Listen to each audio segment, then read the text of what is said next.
For decades, Dwight Yoakam was the country singer who seemed unbreakable. No rejection from Nashville, no band breakup, no financial disaster could slow him. His relentless drive and honky-tonk rebellion defined his career. Yet, in recent weeks, something has shifted. Fans have reported seeing him entering medical facilities in Los Angeles, and his public appearances have vanished. Interviews carry a new weight, a heaviness his admirers have never heard. For the first time, Dwight Yoakam sounds like a man confronting a reality he cannot outrun, a rare glimpse of vulnerability from a figure long thought indestructible. From Pikeville to Columbus, a childhood shaped by loss.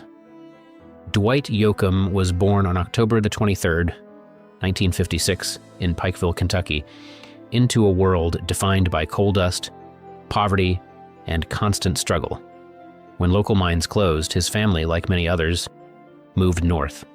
Settling in Columbus, Ohio, that relocation intended to secure a better future planted seeds of nostalgia and loss that would echo through his music for decades. His father briefly tried learning guitar but gave up, passing it to Dwight. By age 8, Dwight was already composing songs. Amid displacement, radio became his refuge, introducing him to the raw voices of country legends who taught him that music could be both confession and solace. Early artistic discovery, music and acting. In Columbus, Dwight explored more than music. At Northland High School, he threw himself into acting, performing demanding roles like Charlie in Flowers for Algernon and Helen Keller's brother in The Miracle Worker. Through acting, he realized his power to move audiences, not just entertain them. By his senior year, Dwight formed the Greaser Band, gaining local acclaim, with performances in homes, bars, and private venues. Restless and driven, he viewed art as survival. Music gave him an outlet, acting honed his stage presence, and both shaped the storyteller he would become. Even as a teenager, he knew he was destined to carve his own path. The harsh realities of Nashville. In 1974, Dwight left Ohio State University and headed to Nashville, believing the city would embrace his brand of authentic country.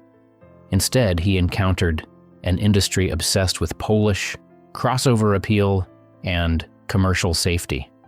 Executives dismissed his raw sound as too radio, and venues overlooked his Bakersfield twang. The final blow came at Opryland, where he was offered only a backup slot. For Dwight, this rejection wasn't just a professional setback, it felt existential. He realized Nashville didn't want him. Unlike many artists who would linger for a miracle, Dwight chose defiance, determined to find a place where his music could breathe freely. Reinvention in Los Angeles. In 1978, Dwight drove to Los Angeles, leaving behind the industry that had rejected him. Survival dictated his choices.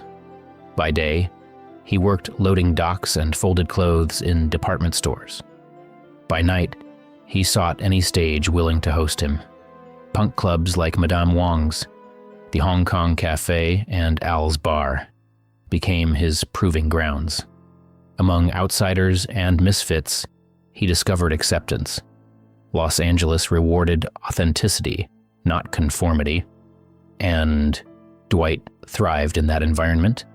The city became a laboratory for experimentation, blending punk energy with honky-tonk roots, laying the groundwork for the distinctive sound that would eventually bring him fame, influence, and lasting cultural impact.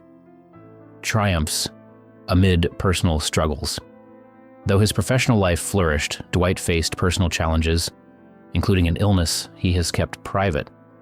In recent weeks, fans have grown concerned, noting his visits to medical centers and canceled appearances. Yet even in uncertainty, he achieved milestones many never expected. In 2020, Dwight quietly married photographer Emily Joyce after a decade together, and months later became a father at 63, welcoming his son, Dalton. Fatherhood brought a new peace, grounding him in ways fame never could. Those closest to him describe a softer, more present Dwight, balancing decades of public life with private joy and familial devotion. Musical legacy and influence. Despite personal challenges, Dwight Yoakam's musical legacy is unparalleled. He revived the Bakersfield sound, reintroduced Buck Owens to new audiences, and broke barriers, including getting country music onto MTV. His catalog influenced artists ranging from Chris Stapleton to Post Malone, proving that authentic country could resonate beyond genre boundaries. Even as he aged and slowed down, his contributions continued to ripple through the music world.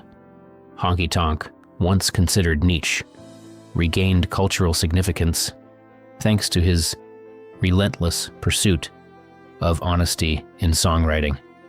Dwight's music is both a bridge to the past and a template for future generations, songs of reflection and vulnerability.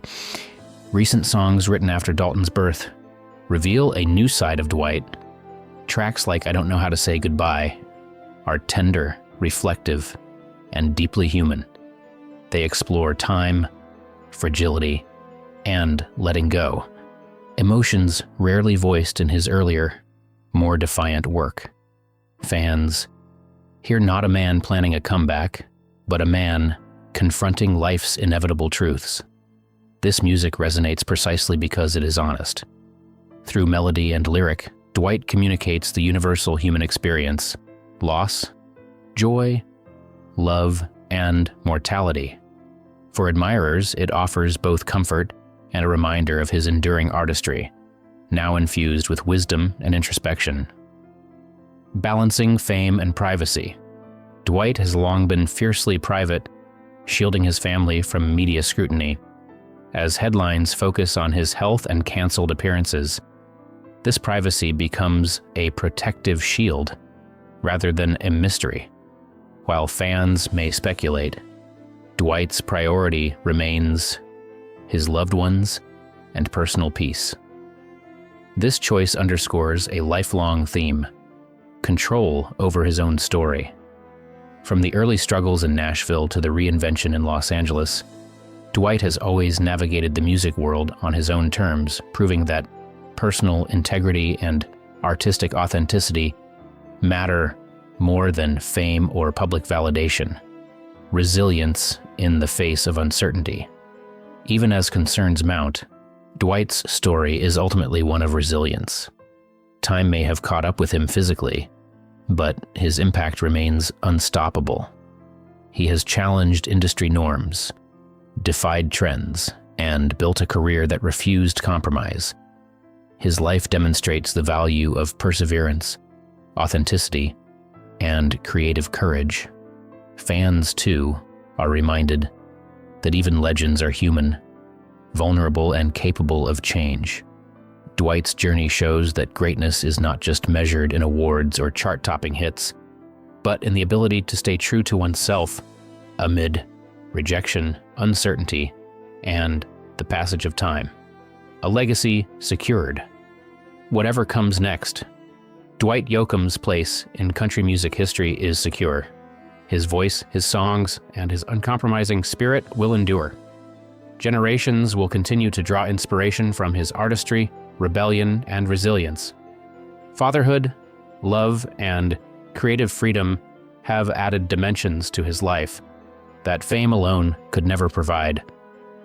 While questions remain about his future performances and public appearances, Dwight has already achieved what matters most: a life lived on his own terms, music that will outlast him, and a legacy that ensures his story will inspire for decades to come.